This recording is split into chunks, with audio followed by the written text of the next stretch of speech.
Oke, selamat sahabat semua.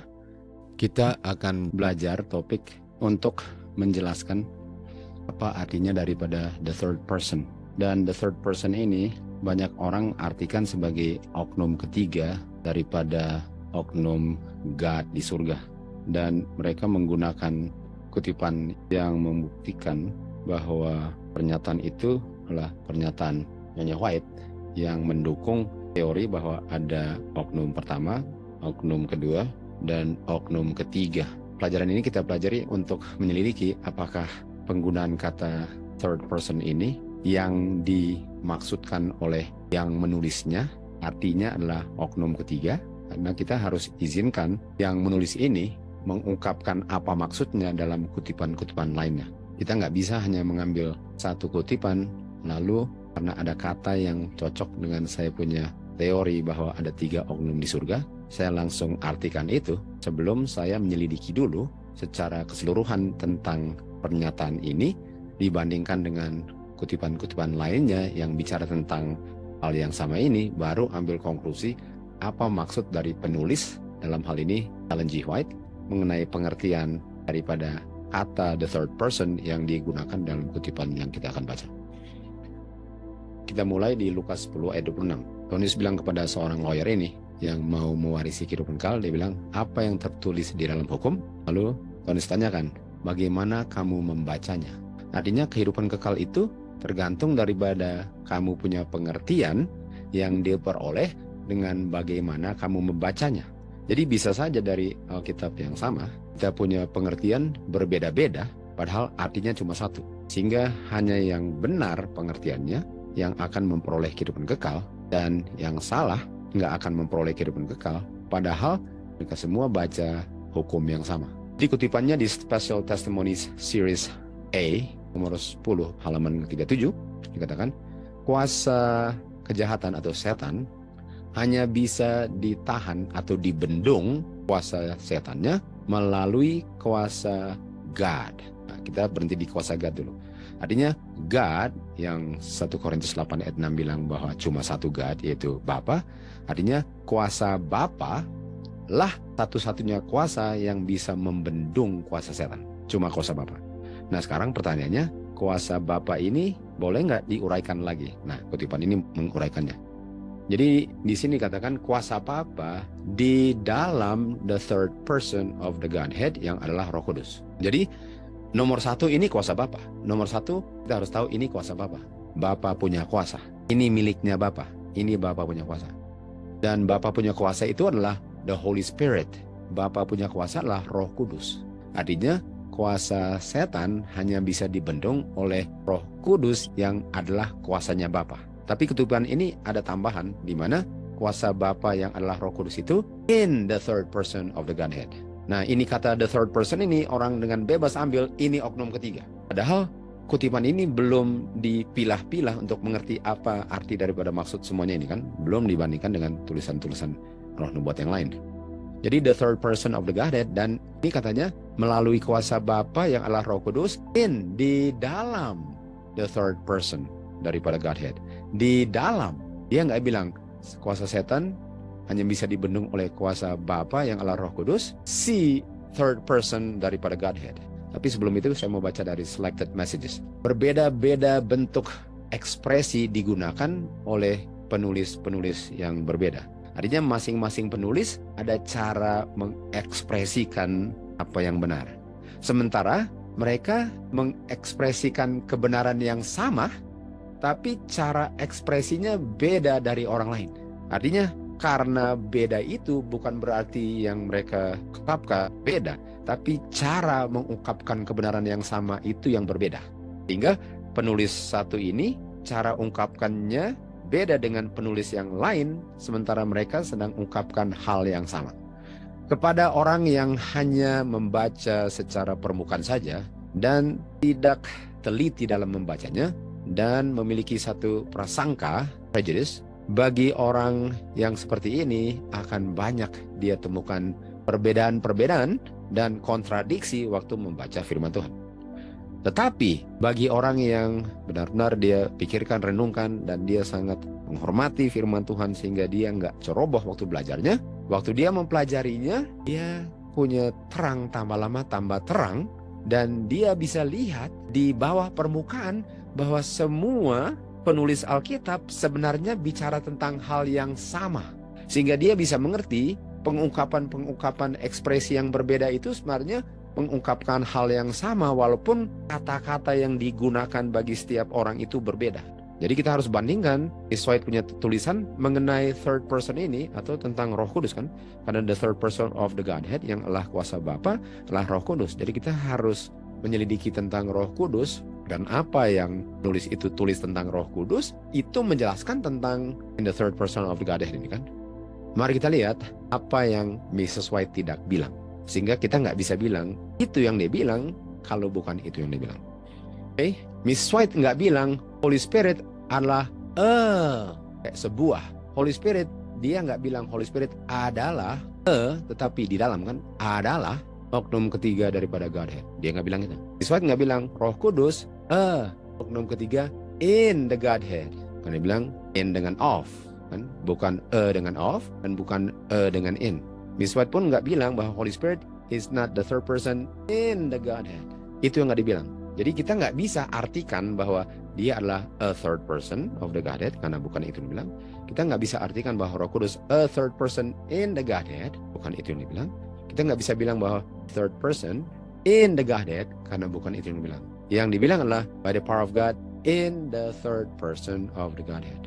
Nah, sebelum kita mengerti apa yang dia bilang dan apa yang dia nggak bilang tentang Godhead, kita harus tahu, cari tahu dulu apa itu Godhead kan? Karena Godhead ini kata yang termasuk dalam pernyataan ini, sehingga kalau saya nggak ngerti apa Godhead, udah pasti saya nggak bisa tahu apa artinya. Saya nggak bisa hanya ambil kata the third person, sementara saya nggak ngerti kata Godhead.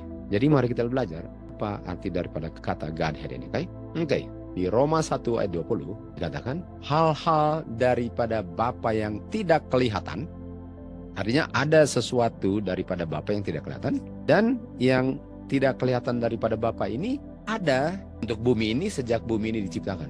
Dan hal-hal daripada Bapa yang tidak kelihatan dengan jelas kelihatan, dan kelihatannya kita bisa mengerti dari hal-hal yang diciptakan. Tentu saja hal-hal yang diciptakan bisa kelihatan, dan hal-hal yang diciptakan yang kelihatan itu membuat saya bisa mengerti yang tidak kelihatan.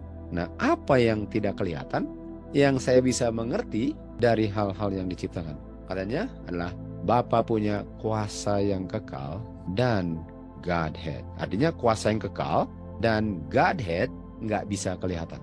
Tetapi saya bisa ngerti kuasa kekalnya dan Godhead-nya yang nggak kelihatan dari hal-hal yang diciptakan. Jadi kita belum tahu apa Godhead kan? Tapi Godhead itu nggak kelihatan, tapi bisa dimengerti dari yang diciptakan. Artinya hal-hal yang diciptakan adalah bukti daripada hal-hal yang tidak kelihatan dari Tuhan. Dan hal-hal yang tidak kelihatan, salah satunya adalah Godhead. Nah, kita lihat di Roma 1 ayat 20, dan dibilang di sini, for his invisible attributes, Tuhan punya yang tidak kelihatan, attributes yang tidak kelihatan. Artinya yang tidak kelihatan antara Godhead atau eternal power. Jadi Bapa punya attributes yang tidak kelihatan, contohnya eternal power dan divine nature. Tadi dibilang apa?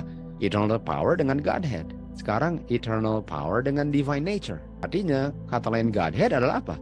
Divine nature. Nah, mari kita lihat apa arti attributes. Attributes adalah kualitas, karakter, atau ciri-ciri khas yang khusus dimiliki seseorang. Itu sesuatu. Artinya ada ciri-ciri khas daripada Bapa yang dimiliki Bapa yang adalah kuasa kekalnya dengan nature ilahinya. Artinya saya nggak bisa lihat kuasa Bapa, saya nggak bisa lihat nature ilahinya, tapi Bapa yang penuh kuasa yang nature-nya ilahilah yang membuat semua yang bisa kelihatan. Jadi kata lain Godhead apa? Divine nature, nature ilahi. Lalu kita lihat di kutipan Miss White selanjutnya. Hal-hal yang tidak kelihatan daripada Bapa sejak dunia ini diciptakan dengan jelas bisa dilihat, bisa dimengerti dari hal-hal yang diciptakan, yang adalah Dia punya kuasa yang kekal dengan tadi Godhead. Kata lain Godhead adalah divine nature, dan kata lain divine nature adalah divinity. Dan Miss White Kutip Roma 1 ayat 20. Jadi kata Godhead adalah divinity, divine nature. Nature itu bisa nature-nya manusia, nature-nya God, nature-nya binatang, gitu kan. Jadi nature itu boleh katakan kelompok jenis manusia. Nature-nya Adam dan Hawa, nature-nya sama. Bapa dan anak, nature-nya sama, kan. Jadi ini bicara tentang yang tidak kelihatan. Tapi kita bisa tahu itu karena hanya yang memiliki eternal power dengan Godhead yang menciptakan. Nah kita tahu anak akan sama dong nature-nya dengan bapaknya, kan. Tidak bisa. Anak punya nature beda dengan bapak. Jadi kalau anak itu nature-nya adalah man, humanity, bapaknya nature-nya humanity. Sama dengan Hawa, nature-nya Adam, kan. Karena Adam artinya mankind. Adam juga nature-nya Adam. Walaupun Adam namanya Adam, Hawa namanya Hawa, tapi Hawa adalah Adam nature-nya. Sama dengan Tuhan Yesus. Tuhan Yesus adalah Son of God. Tapi Tuhan Yesus adalah God nature-nya. Tapi Tuhan Yesus bukan God orangnya, individunya, atau oknumnya. Dialah nature sama dengan God-nya, itu nature God. Jadi yang memiliki nature ini adalah Bapa dan anak. Dan kita tahu bahwa Bapa melalui anak yang menciptakan segala-galanya, kan. Di Kolose 1 ayat 15, 16, 17 kan kita tahu semuanya Bapa ciptakan melalui anak. Jadi hal-hal yang tidak kelihatan dari Bapa yang ada di anak juga bisa kelihatan dari semua yang Bapa ciptakan melalui anak. Eternal power dan Godhead. Oke, kita lihat sini sekarang. Karakter dan kuasa God diungkapkan melalui pekerjaan tangannya. Nah, kita tahu pekerjaan tangannya adalah hal-hal yang diciptakan. Artinya hal-hal yang diciptakan ini mengungkapkan tadi eternal power dengan Godhead. Nah, eternal power adalah power of God. Godhead adalah apa? Karakter. Karena karakter seseorang itu hanya dia yang miliki. Nah, orang lain nggak bisa memiliki karakter dia, tapi orang lain bisa karakternya sama dengan dia. Karena karakter saya itu karakter saya. Nggak bisa itu saya punya karakter, orang lain punya. Tapi saya punya karakter bisa sama dengan dia punya kalau rohnya sama. Jadi karakter, divine nature, divinity, Godhead, karakter God dan kuasa God bisa ditunjuk dari yang dia ciptakan. Di dalam hal-hal alam bisa dilihat bukti daripada kasih Bapa, love, dan kebaikannya. Tanda-tanda diberikan untuk kita bisa melihat dari alam, God-nya alam. Bahwa dia punya eternal power dengan Godhead bisa dimengerti. Artinya kalau saya melihat Bapa itu love, saya nggak pernah lihat Bapa. Kalau saya melihat Bapa punya kuasa, saya nggak pernah lihat kuasanya. Tapi dengan saya melihat alam, bukankah alam itu menunjukkan betapa Bapa mengasihi saya? Bayangkan kalau dia buat langit itu warnanya kuning menyala, silau. Bayangkan kalau dia punya rumput dibikin warnanya oranye, silau. Coba lihat semua yang diciptakan, coba lihat gambar ini. Bukankah orang mau foto ini karena indah? Dan bukankah keindahan ini menunjukkan bahwa yang menciptakannya sangat mencintai manusia untuk bisa melihat indahnya alam yang mengungkapkan Godhead, divine nature-nya dan karakternya. Jadi kalau saya cinta alam karena indah, dan saya bilang bagus sekali, jangan lupa foto ya. Artinya kamu suka dong karakter Tuhan. Karena kalau kamu bilang jelek sekali sih alam, artinya karakter Tuhan jelek. Dan karakter Tuhan menunjukkan bahwa Bapa tidak mencintai kamu. Karena dia nggak peduli pekerjaannya jelek, dia nggak peduli sama kamu. Jadi saya bisa lihat kasih Bapa, kebaikan Bapa, dan kuasa Bapa. Jadi kalau saya lihat gambar ini, saya lihat, wow, indahnya bukan main. Bukan main gambarnya. Nggak ada di alam gambarnya, nggak serasi. Nggak ada. Nggak ada di alam tuh kayaknya warnanya nggak cocok. Nggak ada. Dia punya ada sungainya, dia punya bunga-bunga berwarna-warna dan bentuk warnanya. Dia punya langit, dia punya gunung, dia punya bukit, dia punya awan. Kalau ada burung-burung juga. Bukankah semuanya cocok dan itu sedang mengungkapkan kuasa yang menciptakan itu dan karakter Bapa yang sangat indah dan penuh kasih yang diungkapkan dalam yang penuh dengan indah di alam itu. Artinya orang yang cinta Bapa akan cinta alam. Orang yang gak suka alam, ragukan dia cinta Bapa. Karena alam itu mengungkapkan kasih Bapa. Jadi karakter atau divine nature yang diungkapkan dalam karakter dan kuasa Bapa ini adalah dia punya eternal power and Godhead. Jadi kalau dibilang tadi kuasa setan hanya bisa dibendung oleh kuasa Bapa di dalam karakter dan kuasa ilahinya. Artinya kuasa setan hanya bisa ditaklukkan dengan orang itu memiliki kuasa Bapa dan kasih Bapa di dalamnya. Artinya karakter Bapa, divine-nya Bapa, power-nya Bapa, itu yang dibilang apa? The third person of the Godhead. Itu adalah Roh Kudus. Kuasa Bapa dan pengungkapan karakter Bapa itu adalah Roh Kudus. Kita akan baca selanjutnya. Alam dan revelation itu pengungkapan dalam firman Tuhan, dalam alam, okay? Nature and revelation memberikan saksi akan the love of God, kasih Bapa, betul kan? Kasih Bapa apa? Karakter apa? Dia punya divine nature. Divine nature-nya penuh dengan love, karakternya. Dan yang ciptakan itu siapa? God, yang penuh dengan power, bersabda saja langsung jadi ada. Bapa di surga adalah sumber kehidupan, sumber hikmat, dan sumber sukacita. Lihat kepada hal-hal yang indah dan dahsyat daripada hal-hal alam. Bagaimana diciptakannya untuk memenuhi kebutuhan manusia dan sukacita manusia. Bukan hanya untuk sukacita manusia, tapi untuk semua makhluk hidup yang diciptakan. Lihat dia punya matahari, lihat hujan yang memberi sukacita dan menyegarkan bumi. Bukit-bukit, lautan, dataran, semua berbicara kepada manusia akan kasih pencipta, divine nature-nya. Bapalah yang memenuhi semua kebutuhan daripada makhluk ciptaannya. Lihat ini burung di sebelah kanan. Siapa yang ciptakan? Siapa yang desain dia punya warna? Itu adalah apa? Itu adalah kasih Bapa, karena makanya orang mau foto. Kalau orang mau foto itu membuktikan bahwa dia sangat suka apa yang dilihat, artinya dia suka karakter Bapa. Dan waktu saya lihat yang indah, Bapa bilang apa? Itu menunjukkan bahwa Bapa sangat mencintai kamu. Divine nature, Godhead. Dan kuasa yang menciptakan itu adalah kuasa eternal power. Dan itu diciptakannya melalui Roh Kudus. Jadi sejauh ini the third person adalah kuasa Roh Kudus. Sejauh ini masih banyak yang kita mau baca, oke? Di Galati 5 ayat 22 dikatakan, buah roh adalah love. Buah roh adalah love. Nah, kalau kuasa yang menciptakan itu adalah kuasa roh, dan roh itu waktu menciptakan yang saya lihat apa? Kasih Bapa. Yang saya lihat kasih Bapa. Artinya Bapa menciptakan segala-galanya melalui dia punya roh di dalam third person the Godhead. Jadi third person ini adalah roh yang dimiliki oleh Bapa yang eternal power dengan divine nature. Jadi semua yang kita lihat itu mengungkapkan kasih Bapa, dan kasih Bapa itu adalah hasil yang diciptakan melalui kuasa rohnya. Artinya kuasa love of God itulah yang bisa membendung kuasa setan. Life Sketches 80 dikatakan, ada salah satu daripada keluarga yang disebut di kutipan sebelumnya menentang manifestasi daripada kuasa Tuhan terhadap saya, Miss White. Jadi ada yang meragukan kuasa Tuhan yang sebenarnya bekerja dalam Ellen G. White.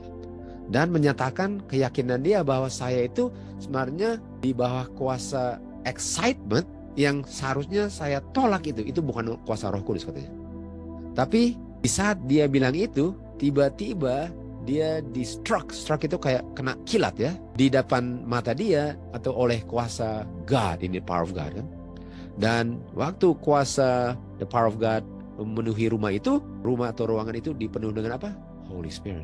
Artinya the power of God yang dibilang in the third person of the Godhead, kita sudah tahu kan the power of God itu Holy Spirit. Kuasa setan hanya bisa dibendung dengan kuasa God yang adalah Holy Spirit di dalam tadi Godhead sama dengan apa? Di dalam kuasa power of God dengan Godhead kan? Ini sama dengan Roma 1:20. Artinya setan hanya bisa dibendung dengan kuasa God yang ilahi di dalam Roh Kudus, di dalam Roh Kudus. Artinya Roh Kudus, Roh Nubuat di sini menggunakan kata third person untuk menjelaskan Roh Kudus. Dan Roh Kudus itu rohnya Bapa, dan kita akan belajar juga bahwa itu rohnya anak, itu bukan oknum ketiga. Begitulah cara Miss White untuk mengungkapkan Roh Kudus sebagai the third person, tapi dia nggak menggunakannya sebagai ada oknum ketiga selain Bapa dan Anak yang adalah the third person of the Godhead. Jadi kuasa setan hanya bisa dibendung dengan the eternal power of God yang adalah kasih. Karena kita tahu Godhead itu kita lihat karakter yang penuh kasih. Artinya kuasa yang menciptakan langit dan bumi dan segala isinya, yang di Mazmur 33:6 adalah kuasa yang keluar dari mulutnya, yang menciptakan Adam menjadi makhluk hidup, yang adalah nafasnya. Dan di Yohanes 20:22 dikatakan yang keluar dari mulut Tuhan Yesus adalah Holy Ghost. Kuasa itulah yang satu-satunya bisa membendung akan kuasa setan. Dan kita tahu di Alkitab Tuhan Yesus usir setan dengan apa? Apakah dia panggil Roh Kudus atau dia bicara? Waktu Tuhan Yesus usir setan, dia bicara. Dan kata-kata yang keluar itulah kata-kata yang digunakan untuk menciptakan langit dan bumi dan segala isinya. Dia nggak panggil kuasa Roh Kudus untuk tolong dia. Seakan-akan Roh Kudus oknum ketiga dia panggil untuk usir setan kan? Dia cuma ngomong saja. 1 Yohanes 4:8. God is love. Atau God is divine. God is love. Dan love itu adalah dia punya buah roh. Dan kalau Bapa itu is the fullness of the Godhead, kalau Bapa itu penuh dengan kuasa, artinya kuasa itu otomatis dan dia adalah nature-nya divine, otomatis God is love. Makanya God is the fullness of the Godhead karena God is love.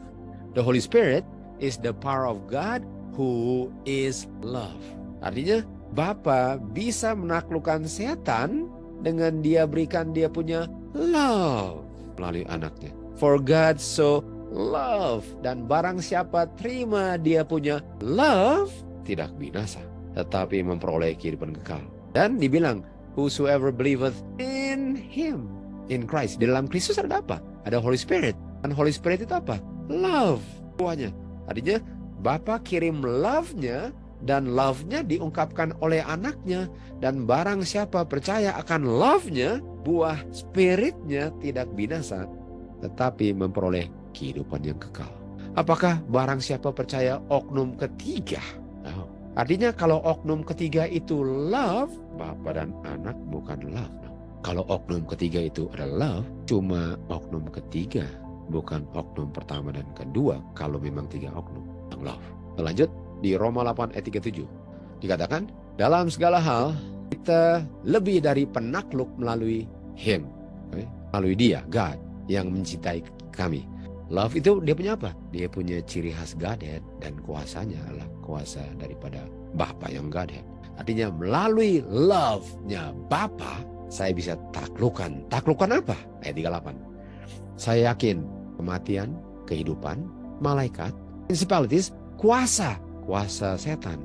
Hal yang sekarang, hal yang nanti, ketinggian, kedalaman, makhluk apapun, kuasa setan tidak bisa memisahkan saya dari the love of God, eternal power and Godhead. Kalau Roh Kudus adalah oknum ketiga, artinya Bapa dan Anak tidak ada kuasa, karena hanya bisa ditaklukkan oleh kuasa ketiga. Sementara setan hanya bisa ditaklukkan oleh kuasa yang dimiliki oleh Bapa dan Anak. Dan kuasa ini namanya Roh Kudus. Jadi kuasa setan tidak bisa memisahkan saya dari eternal power dan Godhead di dalam Yesus Kristus. Kita baca di Yohanes 3:16 apa? Barang siapa percaya di dalam Kristus. Di dalam Kristus ada apa? Ada the love of God. For God's love of the world. Dan the love of God yang dalam Kristus apa? Eternal power and Godhead yang katakan the third person of the Godhead. The power of God. Hanya kalau saya percaya itu, saya bisa tidak berdosa. Kuasa setan gak bisa pisahkan saya dari eternal power dan Godhead in Jesus Christ. Kolose 2 ayat 9. Artinya di dalam Tuhan Yesus ada dong itu eternal power dan Godhead. Iya, karena dikatakan di dalam Yesus Kristus. Karena di dalam Kristus berdiam all the fullness of the love of God.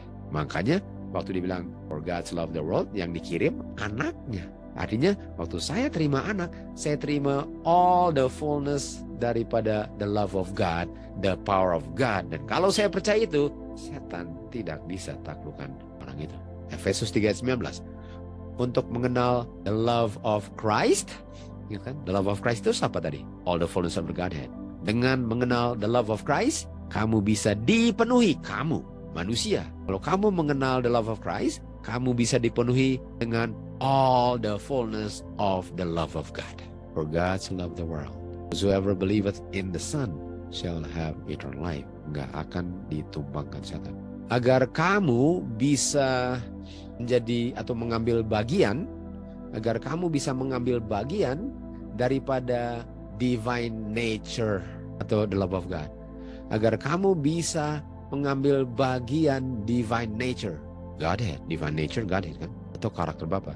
Kamu bisa partakers. Partakers artinya saya terima sesuatu yang milik orang.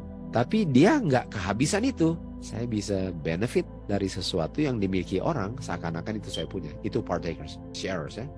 Jadi saya bisa terima itu melalui Kristus. Saya bisa terima itu melalui Kristus. Di Review and Herald August 18 dikatakan kita harus bertumbuh menjadi satu dengan Kristus. Kita harus mengambil bagian daripada dia punya Godhead, divine nature, karakter. Sebagaimana cabang dipersatukan dengan dia punya pokok dan mengambil bagian daripada nature-nya pokok, demikian kita juga setiap hari kita diberikan makanan dari pokok yang sesungguhnya, Yesus Kristus. Artinya saya harus menjadi satu dengan Kristus sehingga saya bisa benefit dari Tuhan Yesus punya divine nature, karakter dan kuasanya. Kita harus berada dalam Kristus dan Kristus dalam saya. Sehingga cacat-cacat daripada karakter kita bisa hilang. Lebih dekat saya hidup kepada Kristus, lebih saya memantulkan dalam tutur kata dan dalam karakter image-nya Kristus. Lebih jauh saya memisahkan diri dari God, lebih jauh saya hidup dari terang kehidupannya. Dan pasti saya punya kehidupan akan bertentangan dengan yang diinginkan Bapa kalau saya tidak menjadi seakan satu. Jadi saya bisa memiliki karakter Bapa kalau saya menjadi satu sebagaimana cabang dicangkok kepada pokoknya. Saya bisa menjadi satu. Di Yohanes 15 ayat 4 dikatakan, berdiam dalam saya dalam kamu. Cabang tidak bisa oleh dirinya sendiri menghasilkan buah. Artinya saya nggak bisa menghasilkan buah roh, love, yang adalah pengungkapan divine nature God, kalau saya tidak menjadi satu dengan Kristus. Saya harus menjadi satu kalau mau menghasilkan buahnya Kristus. Dan buahnya Kristus itu yang membuat manusia nggak bisa ditumbangkan setan. Dan buah daripada Kristus adalah apa? Buah roh. Artinya saya harus ada rohnya yang adalah third person of the Godhead kalau saya mau taklukkan setan. Dan buktinya adalah karakternya diungkapkan dalam saya. Kalau saya memiliki the power of God in the third person of the Godhead. Yohanes 15 ayat 7. Untuk berdiam dalam Kristus ialah untuk firman-Nya berdiam dalam saya. Jadi untuk saya dicangkok menjadi satu dengan Kristus, Kristus punya firman yang harus berdiam dalam saya. Tapi kata lain firman di Yohanes 6:63 adalah Kristus punya roh yang harus berdiam dalam saya kalau saya mau menghasilkan buah daripada roh itu. Dan yang berdiam dalam saya apa? Spirit. Kata lain spirit apa? The fullness of the Godhead. Dan spirit itulah the power of God in the fullness of the Godhead. Itu dia.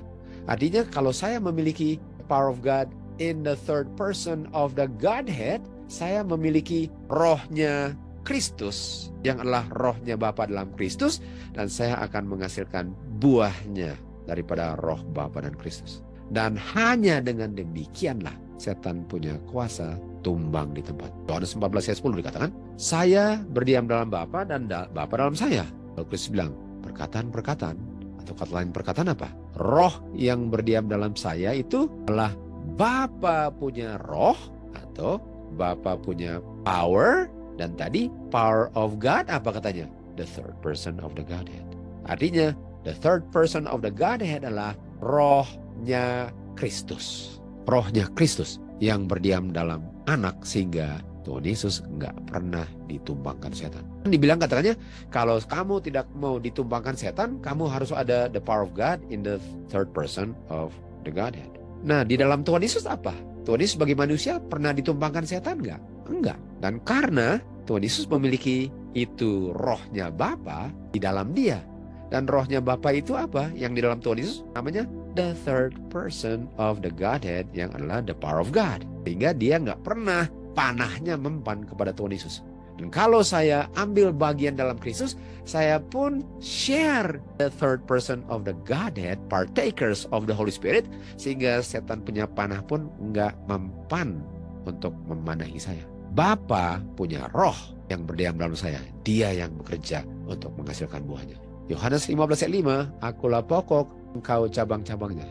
Orang yang berdiam dalam aku, di mana aku punya roh berdiam dalam dia, menghasilkan banyak buah. Tanpa aku, tanpa rohku, tanpa the power of God in the third person of the Godhead, kamu nggak bisa bikin apa-apa. You can do nothing. Nothing. Nah, mari kita lihat kutipan ini. Ini bagus sekali kutipannya. Kristus nggak bisa bikin apa-apa dalam ministry di bumi ini untuk menyelamatkan manusia, seandainya kuasa ilahinya tidak digabung dengan manusianya. Kapasitas yang terbatas daripada manusia tidak bisa mendefinisikan misteri yang sangat indah ini. Disatu padukan dua nature-nya. Divine, yang kita tahu Godhead, dengan human. Ilahi dengan manusianya digabung dalam Tuhan Yesus. Itu nggak pernah bisa dijelaskan. Manusia akan memikirkannya dan akan berdiam diri karena nggak pernah bisa dijelaskan. Namun manusia sangat diistimewakan untuk mengambil bagian daripada Tuhan Yesus punya divine nature, Godhead, dengan sebagaimana itu cabang dicangkokkan, kan? Dan dalam cara seperti ini, dalam cara in this way, dia bisa mengerti sedikit tentang misteri ini. Pengungkapan yang indah ini daripada kasih Bapa diungkapkan di kayu salib. Keilahian, divine nature, Godhead, mengambil nature manusia. Pertanyaannya, untuk apa Tuhan Yesus mengambil kemanusiaannya dan mempertahankan divinity-nya dan tetap ada divinity-nya? Jawabannya, agar melalui righteousness kemanusiaan bisa mengambil bagian daripada divine nature-nya Kristus, all the fullness of Godhead. Persatuan antara divinity Godhead dengan humanity ini yang bisa hanya melalui Kristus atau di dalam Kristus, nggak bisa dimengerti pikiran manusia. Hal yang indah ini terjadi di dunia ini, peristiwa-peristiwa yang dahsyat dalam segala zaman nggak bisa dimengerti oleh hal-hal pikiran dunia. Mereka nggak bisa dijelaskannya melalui human science. Lalu dikatakan Kristus datang dalam kuasa dan kemuliaannya. Kita tahu ini kedatangan kedua kali kalau kemuliaan, kan? Tetapi kedatangan Tuhan Yesus enggak seperti misteri daripada sesuatu yang akan terjadi sebelum kedatangannya. Apa misteri yang lebih misteri daripada kedatangan Tuhan Yesus? Manusia harus mengambil bagian dalam divine nature-nya Kristus agar bisa berdiri di time of trouble. Manusia nggak bisa dalam human nature-nya sendiri berdiri di time of trouble. Nggak usah time of trouble, sebelumnya aja nggak bisa, kan? Karena waktu misteri daripada kuasa setan yang bisa dibendung tadi hanya dengan kuasa itu, waktu misteri kuasa setan di time of trouble sedang bekerja, manusia akan kewalahan untuk menangkisnya. Kecuali dia mengambil bagian dalam divine nature atau apa tadi katanya? Dalam dia punya power of God in the third person of the Godhead. Apa? Kuasanya Kristus, rohnya Kristus. Jadi di time of trouble nanti, kalau saya tidak mengambil bagian dalam the third person of Godhead, kuasa saya tidak bisa membendung kuasa setan. Hanya kuasa the third person of the Godhead, hanya melalui kuasa divine power. Divine power apa? The third person of the Godhead. Yang dipersatukan dengan manusia, jiwa ini bisa tembus di time of trouble. Terus bilang apa? Tanpa saya punya third person of the Godhead, kamu gak bisa bikin apa-apa. Lalu dikatakan apa? Harus lebih sedikit kamu dan lebih banyak Kristus. Hanya kuasa the third person of the Godhead, hanya kuasa Bapa yang berada dalam anak yang namanya the third person of the Godhead. Jadi kalau saya bilang bahwa itu oknum ketiga, bagaimana saya bisa terima kalau saya menyangkal bahwa itu rohnya Kristus? Dan kalau saya bilang rohnya Kristus itu oknum ketiga dan saya bilang Kristus itu God sama dengan Bapanya, apa yang saya mau terima yang bisa membuat saya berdiri di time of trouble nanti? Nggak ada, tidak ada. Oke, bagaimana kita bisa menang melawan kuasa evil ini? Yohanes 5 ayat 30, Kristus bilang, aku sebagai manusia nggak bisa dari diri saya sendiri bikin apa-apa. Bukankah dia benar-benar menjadi manusia kalau dia bilang itu? Artinya Kristus kalau bergantung kepada dirinya sendiri, dia nggak bisa taklukkan kuasa setan. Nggak bisa. Kolose 2 ayat 9, di dalam Kristus yang nggak bisa bikin apa-apa sebagai manusia, berdiam apa? All the fullness of the Godhead, eternal power in Godhead. Itu dia. Di Bapa punya power ilahi penuh dengan kasih. Artinya power itu Roh Kudus. Buah Roh Kudus itu nature daripada buah-buahnya. Jadi Roh Kudus itu power, buah-buahnya fruit of the Spirit. Itu nature daripada Godhead. Itu the third person of the Godhead. Di dalam Kristus ada itu. Sehingga walaupun Kristus sebagai manusia nggak bisa bikin apa-apa, setan pernah nggak berhasil untuk tumbangkan Tuhan Yesus yang di dalamnya ada all the fullness of Godhead? Enggak. Katakan di sini, Bapa nggak bisa dijelaskan dengan hal-hal bumi. Bapa adalah all the fullness of the Godhead. Dan anak adalah all the fullness of the Godhead. Lihat ini. Kan? Apakah setan pernah taklukkan Tuhan Yesus? Di mana kuasa Bapa yang penuh di dalam dia? Enggak. Dan kalau saya mengambil bagian, saya menerima rohnya Kristus, itu all the fullness of the Godhead di bagian saya juga, sehingga setan pun tidak bisa sentuh sama Tuhan. Yohanes 16 ayat 33. Di dunia ini kamu akan ada tribulation. Paulus bilang, kamu akan menghadapi tribulation. Nah, kita lihat di Matius 24:21, kata lain tribulation apa? Time of trouble. Daniel 21. Artinya di dunia ini kamu akan melewati time of trouble. Paulus bilang apa? Be of good cheer. Jangan takut. Saya sudah taklukkan dunia, kuasa setan. Dan Tuhan Yesus taklukkan kuasa setannya dengan apa? All the fullness of the Godhead dalam dia. Kuasa Bapa yang buahnya adalah karakter divine nature-nya, love, peace, joy, long suffering, itu yang taklukkan setan. Wahyu 3:20. Tuhan Yesus berdiri di pintu dan mengetuk. Barang siapa mendengar suaranya dan membuka pintu, terus bilang apa? Saya akan masuk. Dan kalau bilang saya akan masuk, Tuhan Yesus punya apa yang masuk? Tuhan Yesus punya roh, which is the power of God in the third person of the Godhead akan masuk. Dan waktu kuasa itu masuk, apa yang Tuhan Yesus bilang di ayat 3:21? Bagi dia yang menang, sebagaimana saya menang. Pertanyaan saya, Tuhan Yesus menang karena di dalamnya ada the third person of the Godhead. Dan yang masuk ke saya apa? Partakers of the Godhead and the eternal power. Jadi saya sebagaimana Tuhan Yesus menang karena sama-sama ada the power of God and eternal power dengan Godhead. Hanya kuasa itulah yang bisa buat saya menang. 2 Petrus 1:4 dikatakan, that by this, melalui ini kamu bisa mengambil bagian daripada the divine nature.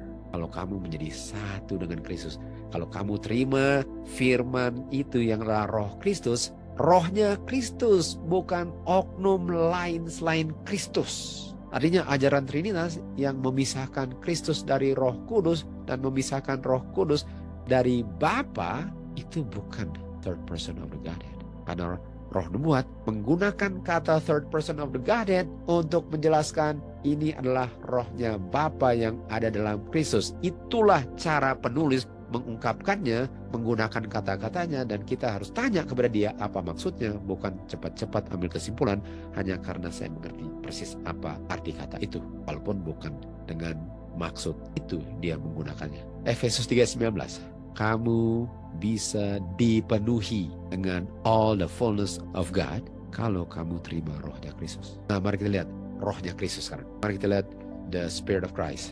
Setan hanya bisa dibendung kuasanya melalui kuasa God di dalam the third person of the Godhead, dan kuasa God yang ada di dalam the third person of the Godhead adalah Roh Kudus. Artinya setan hanya bisa ditaklukkan oleh Roh Kudus yang adalah the power of God, yang buahnya adalah love, yang adalah nature Godhead, dan namanya apa? The third person. Itu cara Miss White bilang bahwa itu artinya Roh Kudus. Enggak pernah dia bilang God the Holy Spirit.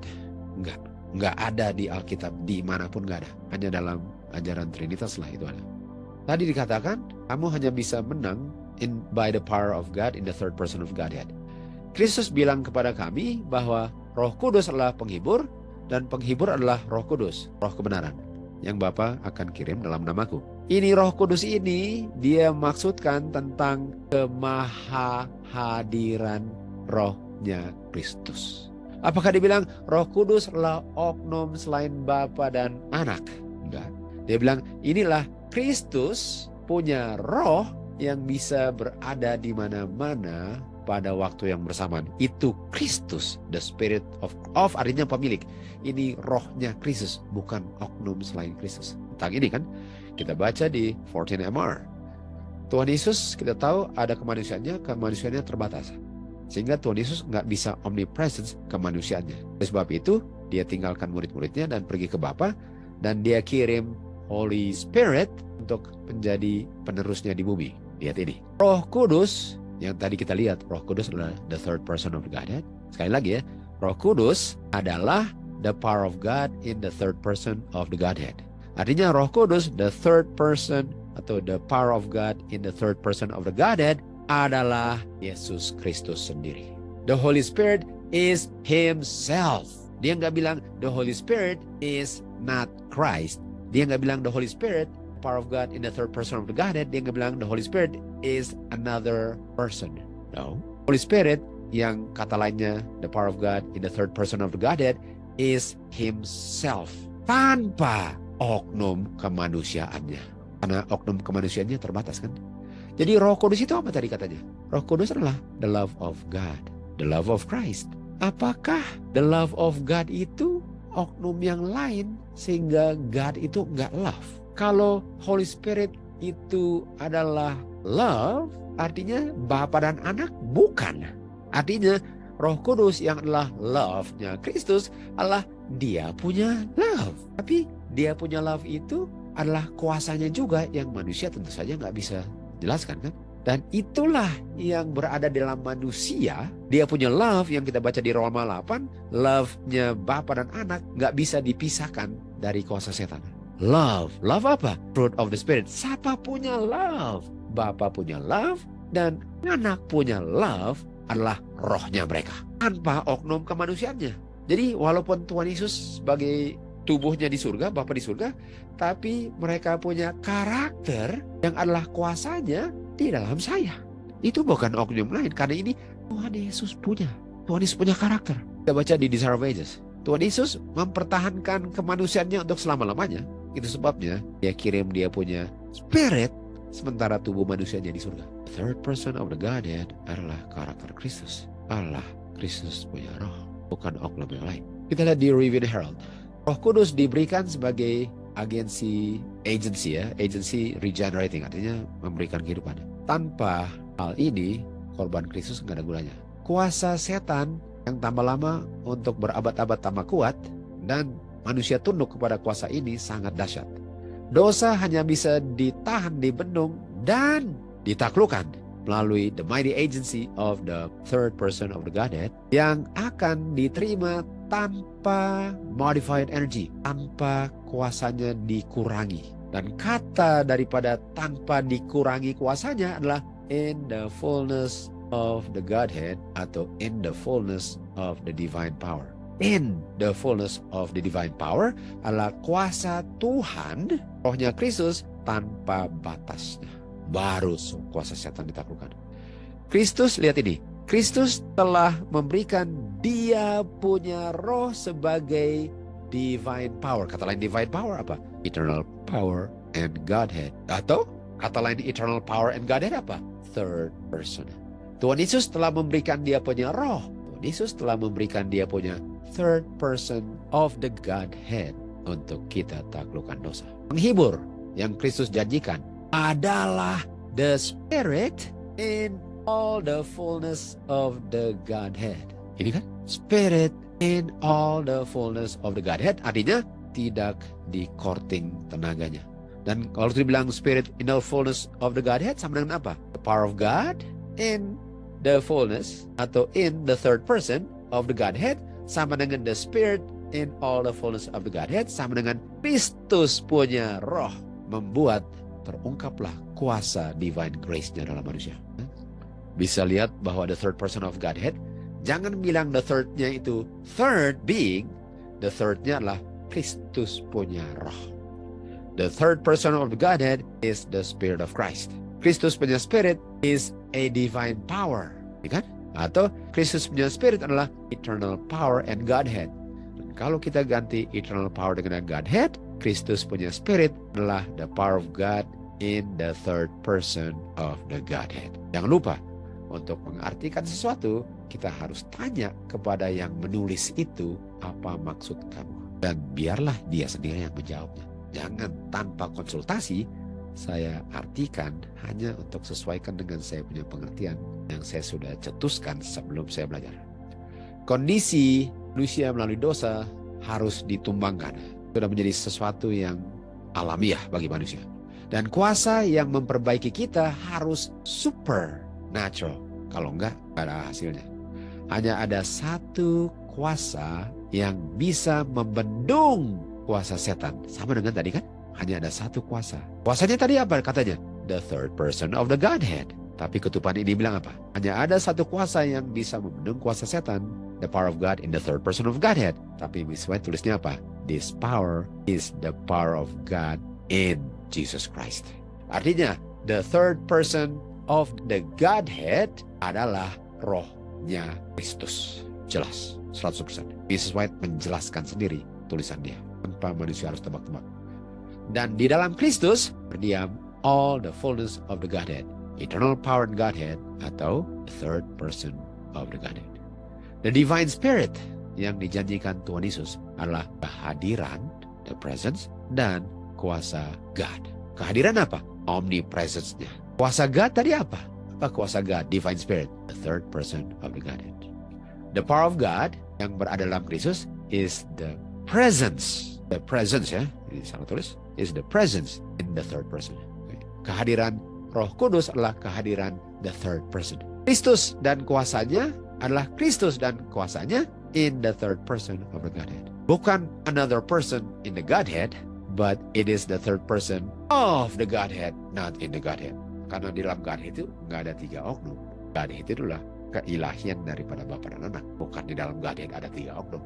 Dua oknum memiliki Godhead. Harus ada kuasa bekerja dari dalam, baru ada perubahan hidup. Kuasa itu apa? Kuasa itu is Christ. Bukan oknum ketiga. Tadi dikatakan kan?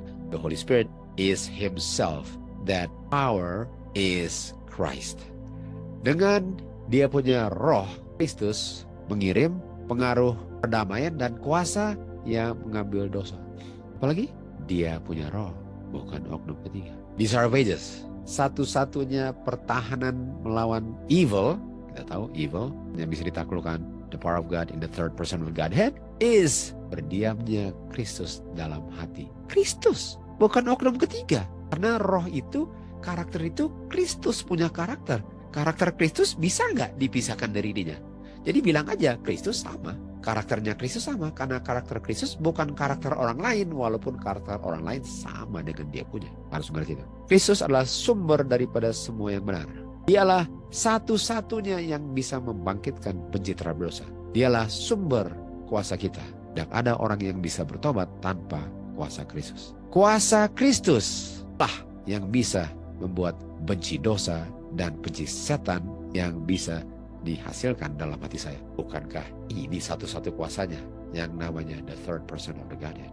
Holy Spirit, Roh Kudus yang keluar dari satu-satunya Bapa punya anak yang keluar dari Bapa. Bigatan, kata bigatan lahir. Cuma itu, Holy Spirit keluar dari anak, punya mulut. Makanya di Matius 4 ayat 4, "And shall not live by bread alone, by every word that proceedeth out." Dan yang Tuhan bilang di Yohanes 6:63, "Words that I speak unto you," keluar dari mulut, "they are spirit." Not until the life of Christ menjadi kita punya sumber kuasa dalam kehidupan kita, baru kita bisa menentang atau membendung kuasa setan. Apa yang bisa membendung kuasa setan? The life of Christ, bukan the life of the Holy Ghost. Karena the Holy Ghost itu the life of Christ, bukan oknum yang lain. John 6:63, perkataan-perkataan yang aku ucapkan adalah spirit and life. Spirit and life, the life of Christ, bukan oknum ketiga yang membendung kuasa setan. Bukan mainnya. Jadi kita lihat sini. Third person of the Godhead adalah the life of Christ, the spirit of Christ, the power of Christ, tanpa oknum manusianya, dan karakter Kristus tak bercacat, tak ada kesalahannya, kudus, sempurna. Dan itu adalah life of Christ, dan semua itu, the life of Christ adalah Holy Spirit.